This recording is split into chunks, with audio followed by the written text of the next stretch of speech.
Ако бях изчакала още малко, щях да остана в инвалидна количка за цял живот.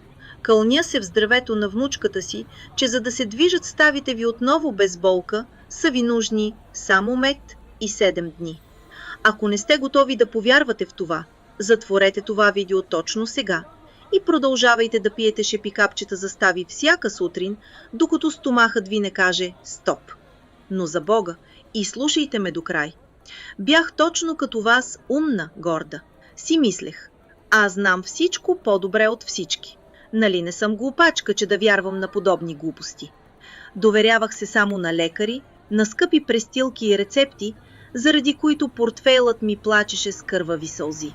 Но имаше едно нещо, което ме пречупи – моите стави. Първо беше само пукане сутрин. Коленете ме боляха като пред дъжд. Ужас. По-късно започнах да избягвам стълбите. Казвах, че с асансьора е по-удобно. А после дойде онзи проклет ден, в който не можах да стана сама от леглото. Лежах и виках внучката си, за да ме вдигне като малко дете. Тогава наистина се уплаших. Спрях да вярвам на собственото си тяло. Хапчета?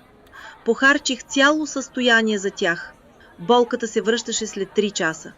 Кръмове втривах с килограми. Ефектът нулев. А лекарите само вдигаха рамене с цялото си високомърие. Възрастта, госпожо, какво да се прави? Хрущялът не се възстановява. Свиквайте. Да свиквам с това, че ставите ми умират. С това, че ставам тежест за децата си. И тето, че един ден съвсем случайно попаднах на статия за един студент по медицина, който по време на практиката си в старчески дом забелязал нещо странно.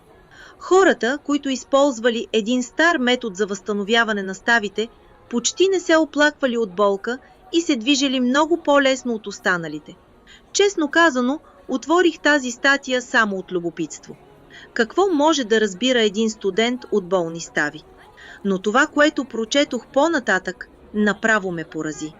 Статията беше подробно обяснено това, за което обикновено се мълчи, че противовъзпалителните хапчета са капкан. Те само временно потушават болката, докато хрущялът продължава да се разрушава. Този омагьосан кръг болка, хапче, по-силна болка, по-силно хапче. Стомахът се предава, а след това започват да лекуват стомаха и бъбреците ви. Но никой не ви казва право в очите, че ставата може да се възстанови по друг начин. Там се говореше и за средство, което действа директно върху областта на ставата и помага да се задейства регенерацията на хрущяла абсолютно без безкрайни болкоуспокояващи лекарства. Когато свърших да чета, не повярвах. Твърде просто, твърде логично. И в този миг за първи път си помислих, ако през всичките тези години просто са ме държали на хапчета, вместо наистина да ми помогнат.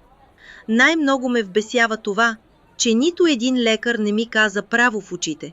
Госпожо, хапчетата, които ви изписвам, разрушават стомаха и бъбреците ви, а хрущялът продължава да се изтарива.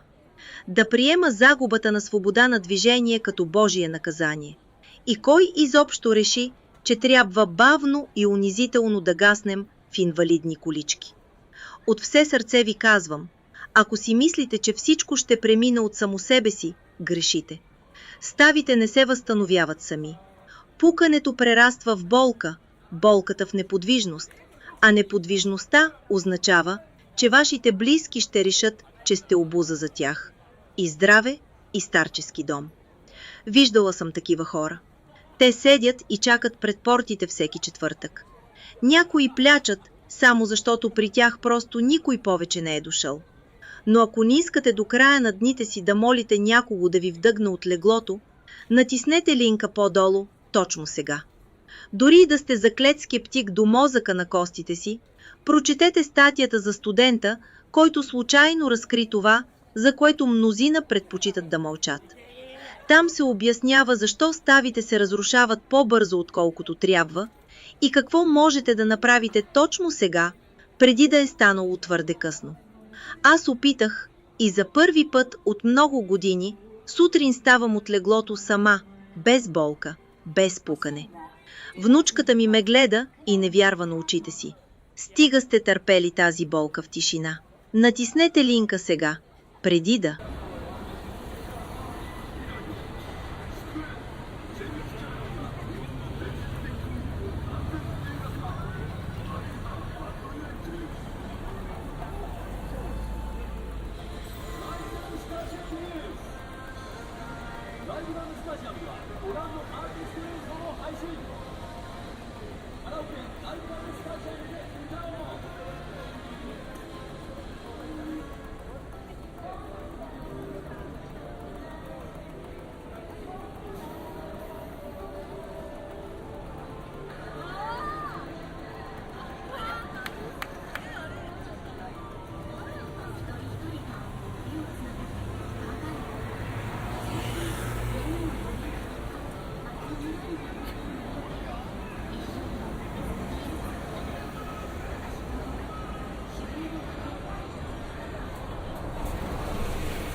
ご支援は0120苦難に立ちハーフ。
次は分からない。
あんな手前に置けるものじゃないですね。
一緒だ足りね。